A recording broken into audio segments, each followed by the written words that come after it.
Bonjour tout le monde, ne vous énervez pas, on va parler du complotisme. Je sais, retenez-vous jusqu'à la fin de la vidéo d'avoir un jugement, et vous pourrez à la fin le déposer dans la section commentaires. Vous savez déjà qu'il y aura les trolls, et vous savez déjà comment il faut les traiter, c'est-à-dire avec une profonde humanité et très peu de temps. Bien. Démarrons. Le terme complotisme est aujourd'hui très présent dans les débats publics, et d'aucuns l'utilisent, oui, c'est vrai, à tort et à travers pour disqualifier les opposants ou des opinions divergentes. Pourtant, derrière ce mot se trouve un phénomène étudié par les sciences humaines et sociales qui mérite une approche nuancée. Comprendre le complotisme, c'est d'abord revenir aux origines du concept et à son usage scientifique pour éviter les abus sémantiques et préserver sa valeur descriptive. Je vais tenter de faire ça dans cette vidéo. Il est crucial de rappeler, je pense que nous serons d'accord, que le scepticisme envers les versions officielles ou la remise en question d'explications établies ne constitue pas en soi du complotisme. La pensée critique est au contraire un élément essentiel de la démarche scientifique et du débat démocratique. Or justement, voilà le hic, c'est là qu'est l'os, le complotisme est très différent du scepticisme. Mais cette distinction n'est pas évidente pour tout le monde, alors on va commencer par ça, par distinguer le complotisme et le scepticisme. Le scepticisme scientifique, dans son acception moderne, est une démarche qui consiste à évaluer les affirmations en fonction des preuves disponibles, à suspendre son jugement en l'absence de données suffisantes et à privilégier des explications parcimonieuses, simples, fondées sur la méthode scientifique. L'attitude du sceptique rationaliste zététicien, faites vos choix dans les mots, est marquée par l'ouverture d'esprit. Il accepte une conclusion provisoire sur la base des meilleures preuves disponibles tout en restant ouvert à la révision de cette conclusion si de nouvelles preuves émergent. Sa démarche est constructive, il met à l'épreuve les énoncés afin de valoriser ceux qui résistent à ses doutes. Son doute n'est pas une fin en soi. Le complotisme, en revanche, c'est très différent, vous allez voir, part d'une posture de rejet systématique de toute explication officielle et construit des récits alternatifs sans se soucier du poids des preuves. Il part du postulat que des forces cachées manipulent la réalité en produisant les explications conventionnelles. Sa démarche est fondamentalement destructrice. Il s'agit avant tout de semer le soupçon et pas d'établir les faits. Contrairement au scepticisme scientifique, le complotisme tend à rejeter les preuves qui contredisent ces théories, à interpréter l'absence de preuves comme une preuve de dissimulation et à considérer que toute coïncidence est nécessairement le fruit d'une machination. Dans cette logique, le soupçon est une fin en soi. Le soupçon est la raison même pour laquelle il agit.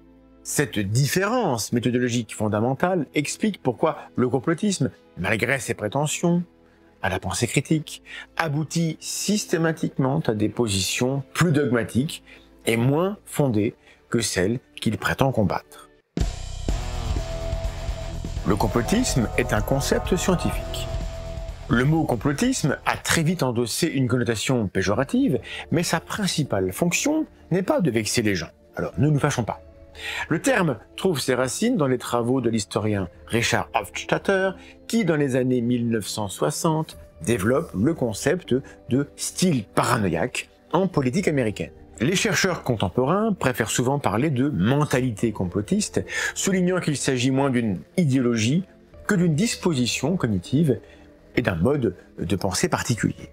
La mentalité complotiste, donc, se caractérise par une tendance à percevoir des complots partout, à rejeter systématiquement les explications officielles et surtout à interpréter les événements comme le résultat d'actions secrètes menées par des groupes puissants et malveillants.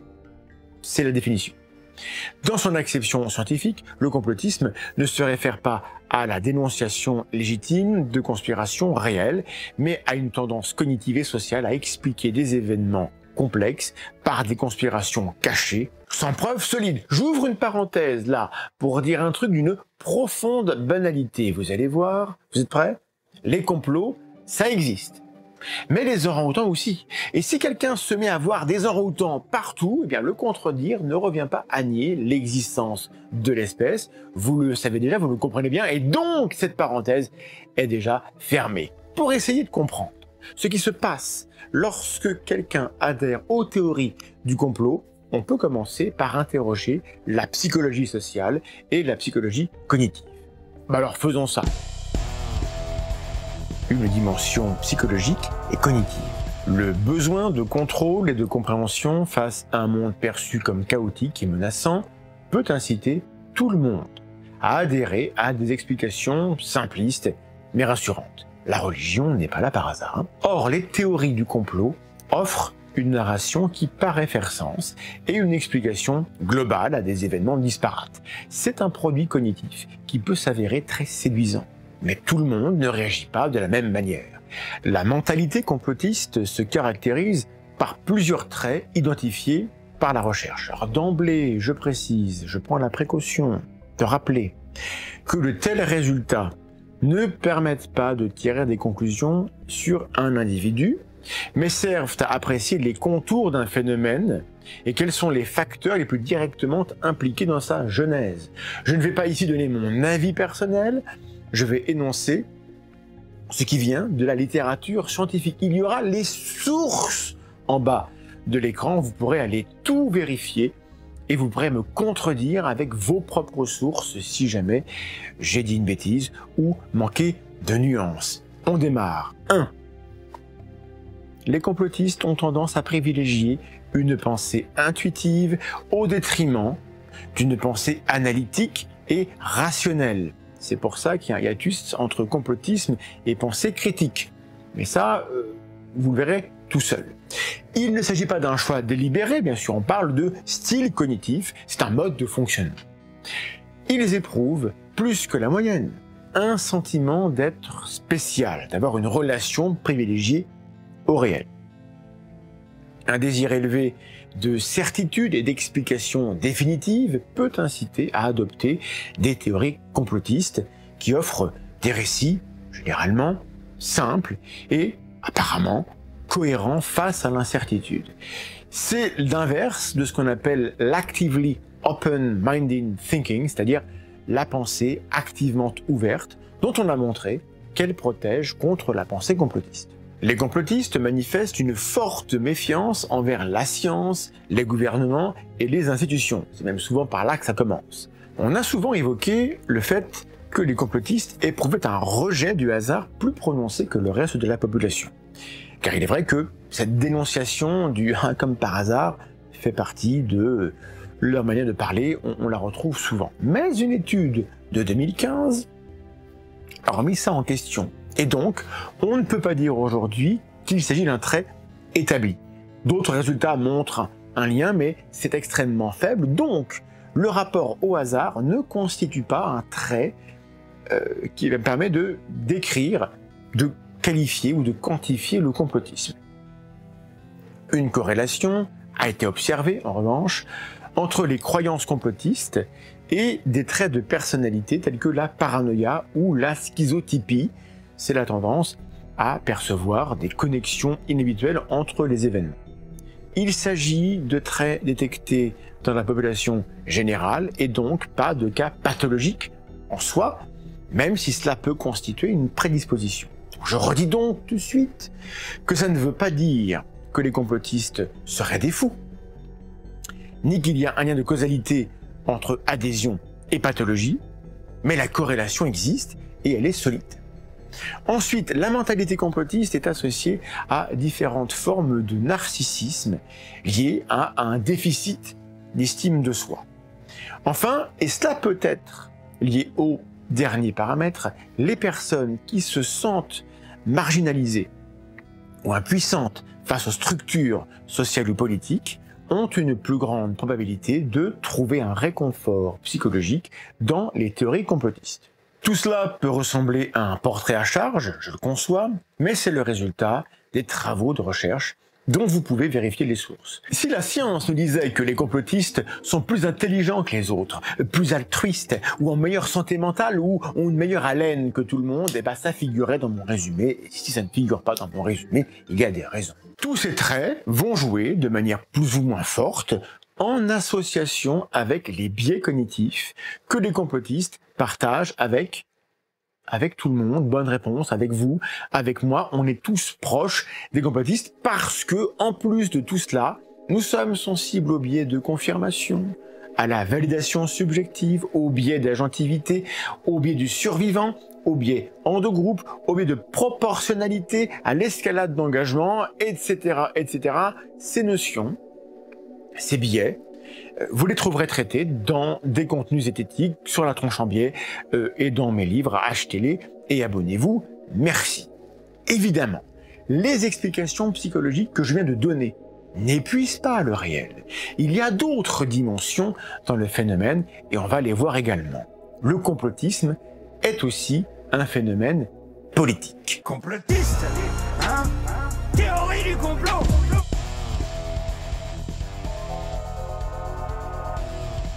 Une fois qu'il a fait sienne une idée anti-système, le complotiste en tire des bénéfices sociaux et personnels. Il n'est pas juste un naïf, il est acteur d'une attaque contre des versions officielles, d'une contestation épistémique, si on veut dire, parce qu'investir ce rôle est en soi une récompense. Le complotisme a donc des implications politiques profondes. En exploitant les angoisses et les mécontentements, les récits complotistes alimentent un chaos épistémique, où la distinction entre le vrai et le faux devient floue, voire secondaire, voire suspecte d'être un faux fuyant, écartée comme non pertinente ou oppressive. Et ce chaos profite évidemment aux acteurs qui peuvent alors proposer leurs vérités alternatives, dans un contexte où toute expertise est délégitimée. C'est pourquoi il est primordial de savoir distinguer les experts des impostures. Cela fait partie des applications vitales de l'esprit critique que certaines personnes essayent d'enseigner, mais aussi de pratiquer. Je les remercie et je les salue. L'affaiblissement des démocraties, dû à ce chaos épistémique, se fait au profit des régimes autoritaires, des partis extrémistes ou de groupes d'intérêts cherchant à semer la division. La culture du complotisme est pour ses forces un levier bien pratique pour polariser les sociétés et miner la confiance dans les institutions. En décrédibilisant les médias, la science et la politique, le complotisme abîme les mécanismes de régulation démocratique et toute la société est déstabilisée. Et ce sont les plus fragiles qui vont en payer le prix, comme d'habitude. Les réseaux sociaux numériques n'ont fait qu'amplifier ce phénomène. La viralité des contenus sensationnels et la formation de chambres d'écho numériques facilitent la propagation rapide des théories du complot, créant des communautés en ligne où ces idées se renforcent mutuellement. Bref, le complotisme, c'est très politique, et il est donc logique que beaucoup de gens travaillent ce sujet sous cet angle. Mais ça n'est pas ma spécialité. Un narratif partagé, la métaphore du jeu de rôle. Les sphères complotistes nous mettent devant un paradoxe. Ces gens racontent des histoires de complot d'une gravité effroyable, génocide, contrôle mental, esclaves sexuels, massacre d'enfants pour leur adrénochrome, etc. Et pourtant, ils continuent leur petite vie bien tranquille, les courses au supermarché, le travail, le métro, les impôts, au lieu d'agir conformément à la réalité à laquelle ils prétendent croire. Si vous croyez vraiment qu'on nous confine pendant une pandémie mondiale, pour nous garder au chaud, pendant qu'on extermine tout le monde avec des vaccins, est-ce que vous vous contenterez de chanter du Florent Pagny le samedi aux heures autorisées par la préfecture? Est-ce qu'on n'a pas envie de se dire que ces gens sont complètement cons? Je confesse que j'ai porté ce jugement moi-même en faisant le constat de tout ça, de ce paradoxe bizarre, dans une manif, en bas de chez moi, derrière là. Regardez, là-bas. Mais le vaccin, c'est pas cette espèce de thérapie ou de médicament génétiquement modifié qu'on veut nous injecter. Non, Alors, je veux bien être complotiste, mais il y a un truc qu'il faut qu'on m'explique. C'est la voix des sans-voix, je suis la voix des sans-voix. Pitié, soyez moins cons. Alors je vous rassure, vous n'avez pas le monopole de la connerie, hein, cher complotiste. Et depuis, je réfléchis, je m'interroge, et je pense qu'il y a peut-être de la bêtise, mais que ça n'est pas une explication suffisante. Une meilleure explication serait que le complotisme ne consiste pas vraiment, pas toujours, à croire dans le contenu de ces théories. L'idée est développée dans ce livre de M. Diguez, que j'ai reçu, que je salue. Voilà. Il existe une grille de lecture peu développée à ce jour, mais qui pourrait apporter des clés d'explication sur le phénomène. C'est celui du jeu de rôle et de la fanfiction. J'en parle dans mon livre « Essai critique pour les nuls ». Alors attention, ce n'est pas une conception qui fait consensus. Là, je vous parle d'une proposition qui prend appui sur quelques travaux, mais qui n'est pas encore établie et qui peut-être sera réfutée quand beaucoup de gens se seront penchés dessus. Voilà de quoi il retourne. Selon ce point de vue, l'adhésion à des théories du complot est au moins en partie une activité performative. Calmez-vous. En linguistique, un énoncé performatif est celui qui réalise l'action qu'il énonce par le simple fait d'être prononcé. Je vous déclare mari et femme, voilà, c'est fait par l'opération de la parole. Par extension, une activité performative est celle qui, par sa réalisation, produit un effet concret sur le monde ou sur l'identité de celui qui l'accomplit. Dans le contexte des théories du complot, l'adhésion ne serait pas simplement une croyance passive, mais un acte qui transformerait activement la perception du monde de l'adhérent, sa relation avec les autres et potentiellement son comportement. Cette adhésion pourrait ainsi être vue comme un acte qui performe une nouvelle réalité sociale pour l'individu, modifiant sa compréhension des événements et des institutions, et potentiellement son identité sociale. Pour beaucoup, le complotisme est moins une croyance qu'un moyen d'exister socialement, de se sentir valorisé dans un monde perçu comme hostile. Cela expliquerait pourquoi certains récits complotistes persistent malgré leur absurdité apparente.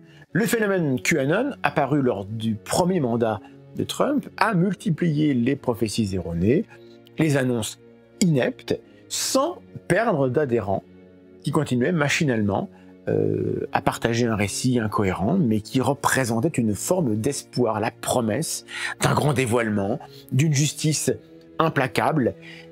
On avait l'impression qu'ils s'entraînaient à vouloir y croire. Tout se passe comme si nous étions face à un mythe moderne. Les adeptes s'engagent dans une forme de jeu collectif où ils co-construisent des histoires qui ne sont pas sans rappeler, par exemple, les théories des pseudo-archéologues. On peut penser au néo-évémérisme, qui contient, est-ce étonnant, une dimension complotiste. On nous cache tout. Je vous renvoie vers l'émission La Tronche en live avec le mythologue Jean-Loïc Lequelec. Cette narration collective, cultivée et partagée, mais sans aller jusqu'à acter ses conséquences logiques, cela semble correspondre à la définition d'un jeu. Et si on ajoute que le monde du complotisme est rempli d'internautes au comportement de trolls, c'est-à-dire dont l'utilisation de ces récits est clairement destinée à semer la confusion, à saboter toute parole contraire, à emmerder, comme dirait Macron, nous obtenons une sorte de jeu vidéo grandeur nature. Regardez dans la section commentaires, on a des exemples. Ils sont là, ils sont toujours fidèles au rendez-vous. Je vous rappelle que la bonne réaction est de ne pas leur consacrer ni vos émotions, ni votre temps. Je reviens au sujet. Comme les fanfictions de Star Trek ou de Harry Potter, les influenceurs complotistes ajoutent des éléments au lore commun qui seront ignorés ou repris par d'autres, et cela rappelle la spiritualité à la carte du New Age, où on accepte ça, on rejette ça, parce que chacun a sa vérité. Et de fait, les croyances dans les théories du complot et dans le New Age sont très souvent corrélées. Coïncidence ?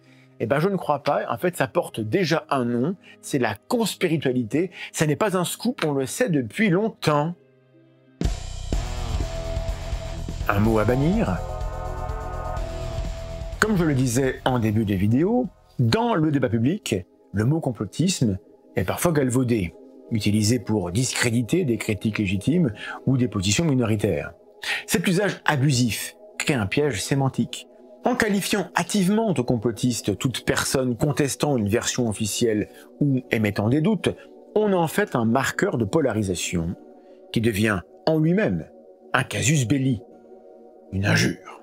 Quand les gens croient qu'on les insulte, il devient un peu compliqué pour eux d'écouter pourquoi on estime qu'ils font erreur. Essayez chez vous, quand ça vous arrive, on n'est pas très ouvert. Ils entendent juste qu'on les rabaisse et qu'on veut leur interdire de penser ce qu'ils pensent. Et ça, interdire une pensée, ça c'est pas bien, ça on résiste et on a raison. Et donc, dans ce contexte un peu pourri de l'usage du mot, cela fait de ceux qui utilisent ce terme, comme vous peut-être, comme moi parfois, le méchant. Ce qui arrange bien le récit complotiste, tranquillement lové dans leur cerveau, et qui n'a pas du tout l'intention de se laisser extirper. Et ça l'arrange bien, pourquoi? Parce que l'existence d'un méchant, en l'occurrence vous, en l'occurrence moi, est l'ingrédient central de ces histoires de complot. Face à ces constats, certains plaident pour abandonner le mot complotisme, jugé trop chargé et imprécis, et je trouve ça douteux.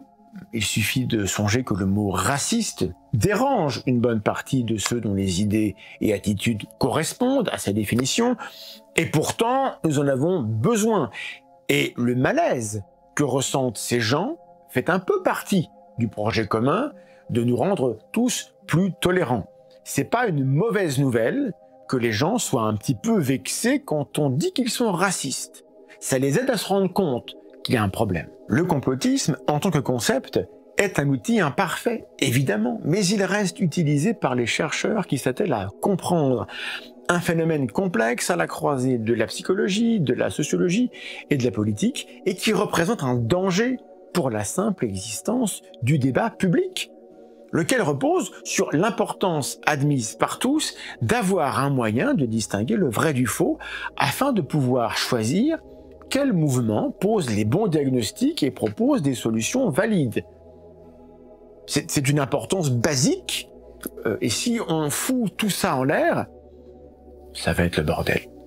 Ça va être pire. Oui, ça peut être pire. Qui c'est les gentils ?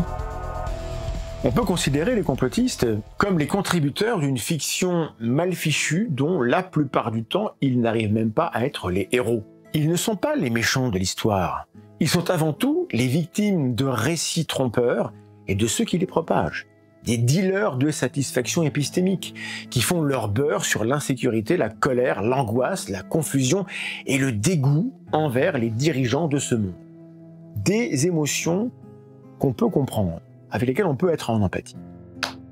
Et toute la difficulté est de réussir à contredire ce scénario vengeur en échappant à la binarité qui ferait de nous, par opposition, des défenseurs de l'ordre établi, des complices du système, des chiens de garde du gouvernement ou des classes dominantes qui, essentiellement, ne seront pas celles qui pâtiront des conséquences de tout ce bazar.